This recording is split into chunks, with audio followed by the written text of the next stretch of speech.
They have tables set out there, and it also comes out in the neighborhood or on the street. But it is, if you want to sit outside, it's a nice spot. And I think it comes out right over on the beginning of First Fork Road. Tight turn. Okay. All right, back onto Church Point Place. And on this time, I'm going to visit the cul-de-sacs on the way out, because they are on this side of the road. And there's a bunch of little ones.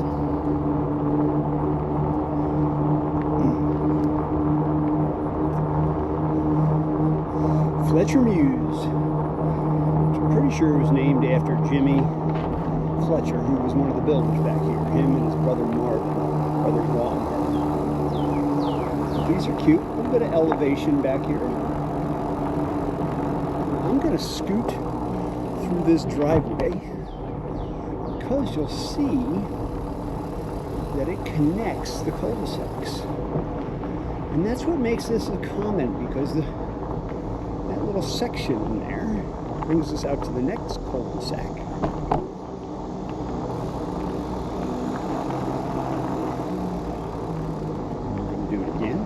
And they're all kind of connected.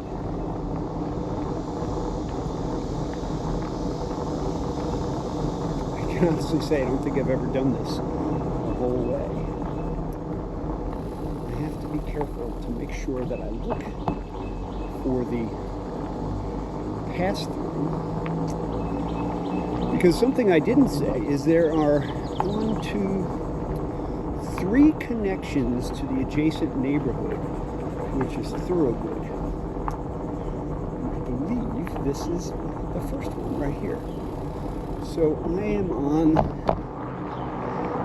never knew the name of it, but I always knew where to find it. I'm on a cul-de-sac called Hoskine Mews.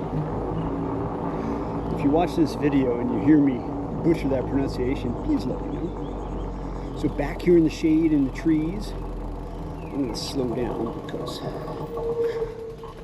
this bike has really wide handlebars. But this little cut through where there's a water station brings me out to Curtis Drive, I believe it's called, which is in Thoroughgood. Now, on another day, in another video, we will do Thoroughgood. But it makes for a very pleasant little walkthrough, because as fun as Church Point is, and as enclosed as it is, there's some great walking and some beautiful older homes in the Thoroughgood neighborhood. So it's nice to have them connected. So there's this one, there's what I would call the main one, and then there's another little secret one down on the other side of Church Point that I will highlight when we get down there.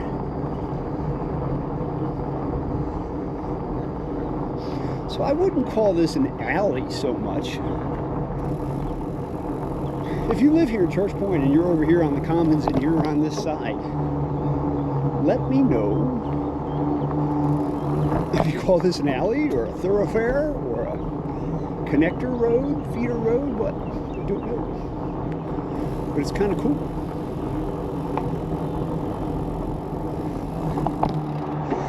And you'll see that most of these houses have, on this side, have all rear-loading garages. So you can't really see them from the street. Now, this is interesting. I've got to go out, back out to the main road, because my little connector just came to an end.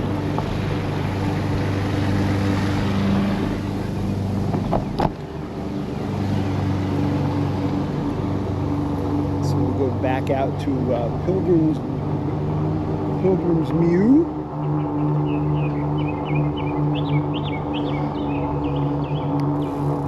Which does not, oh, So it's interesting. They cut off that connector, I guess, so people can't get all the way through. And then they can't pick up the speed.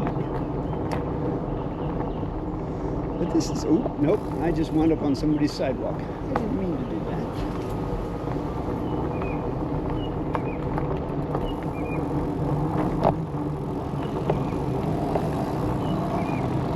I'm going to go back out to the road so I don't step on anybody's toes. Agro-Lawn, ALM, out getting it done. Nope, I didn't stop, but I did look both ways. See, now there's another private lane, so I would have come out that way. But it's private, so I'll respect that. But it goes back to the back-loading, rear-loading garages on this side of the hood. Hepplewhite Mews. Gotta tell you, I like the name.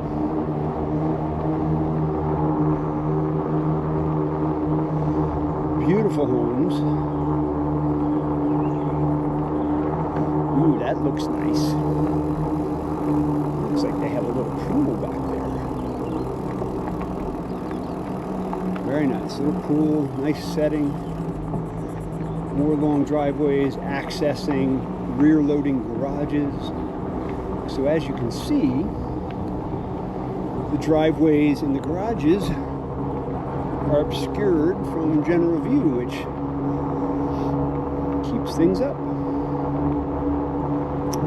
I don't think any of the streets on this side, which would be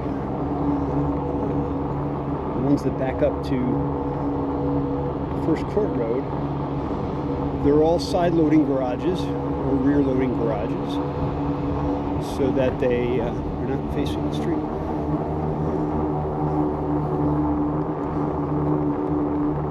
Although I gotta tell you, I kind of like being able to pull right into my garage. Actually, that's false. I can't pull into my garage. My truck's too big. But my bikes fit right in there.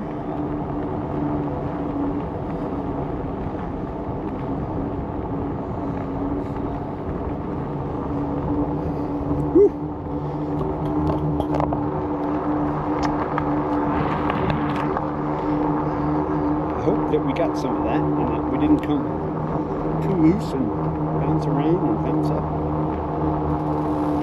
I'm gonna tell you, it is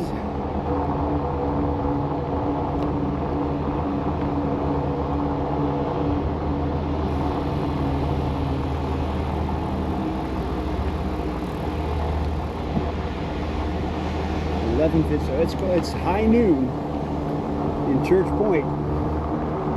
End of June, and I gotta tell you, it is warm.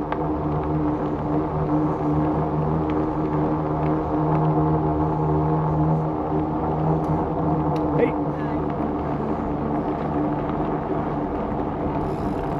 this is the last cul-de-sac on this stretch.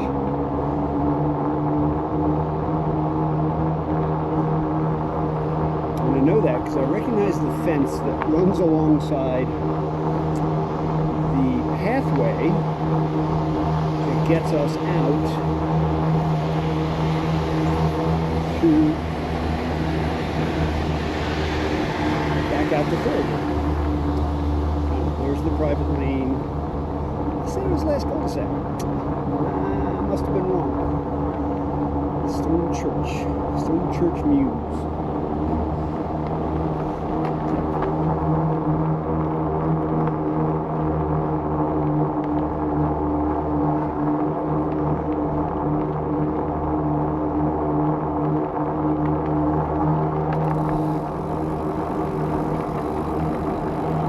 I gotta tell you, I'm looking at these stains in the road. I don't know if you can see them. But there is a retired Navy captain in here that is beside himself that somebody stained his car. Sorry, I don't want to hurt anybody's feelings, but you know I'm right. He is just beside himself. He wants somebody's you know what. Alright, so this is the last house on this side. And I'm going to take this little break in the sidewalk where these cyclists are coming out, where these folks are coming out.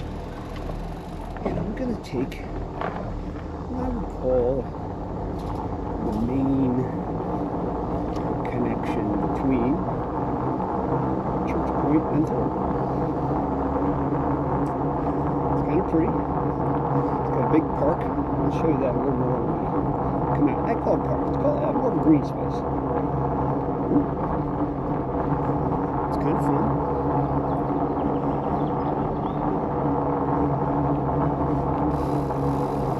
And I got to sneak through these bars right here, not wide handlebars, and poof, just like that, I'm back in Thurgood, back on Curtis Drive. So I'm going to circle back.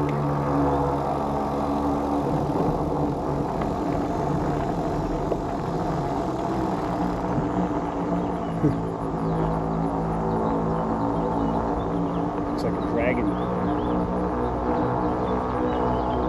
Creative.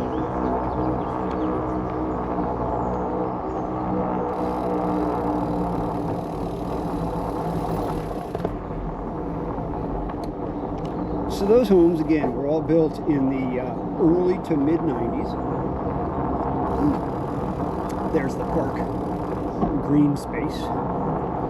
And if you can see, I'll give you a better look at it, there is a gazebo right in the middle. But as I was saying, that section of Church Point was all built in the early to mid 90s. Greetings. And here, remember the landscapers are right here, and they're taking their little break today, but we'll have a curb. Picture of the gazebo.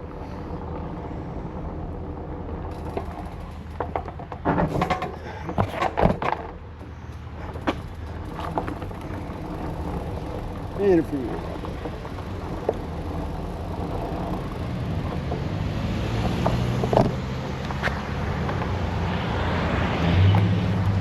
Okay. So if we came in Church Point Drive and we took a left instead of a right, we'd wind up on a newer section. It was built in the mid to later 90s, most of it. Although I think it lagged a little bit into the early 2000s. So these homes are a bit bigger. They don't share common areas. Whew. You can't smell that on the video, but I just did. So these homes are larger. Again, the same covenants convey that these are side-loading garages here. They back up to the Thurgood neighborhood for the most part on that side. They're going to be larger. They're going to be brick. There's some drive-it. I think stucco ephes was an alternative for the more modern ones. You see that. But so well kept, big wide streets. I would even argue that the streets are a little wider on this side, which back and looked at the CC&Rs, we would probably find out that was mandated. Now these homes here in front of me, which will soon be on my left, all back up to First Court Road for a while. No access to First Court Road other than the main entrance. And what I love about this stretch just how wide this road is.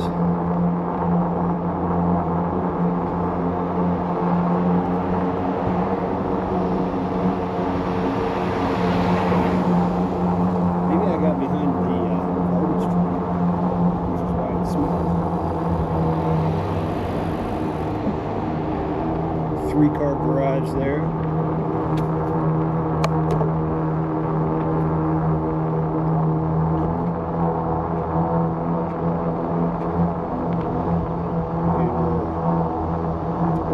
We're heading south at the moment, and then these houses, as we turn east, we're going to be backing up to Thurlwood. Big, and the lots here are much larger. There's no shared driveways on this side, so when we get a chance, I'll go take a look and find out the lot size up here. Hey, there's one of my folks. Stephanie Jarvis.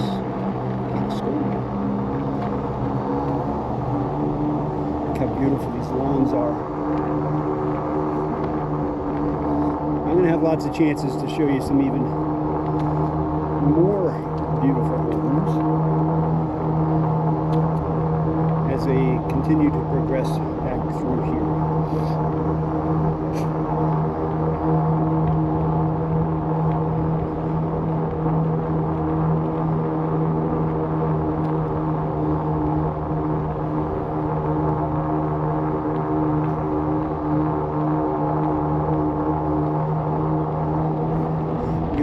Curious to see how those size levels, how these big knobby tires sound.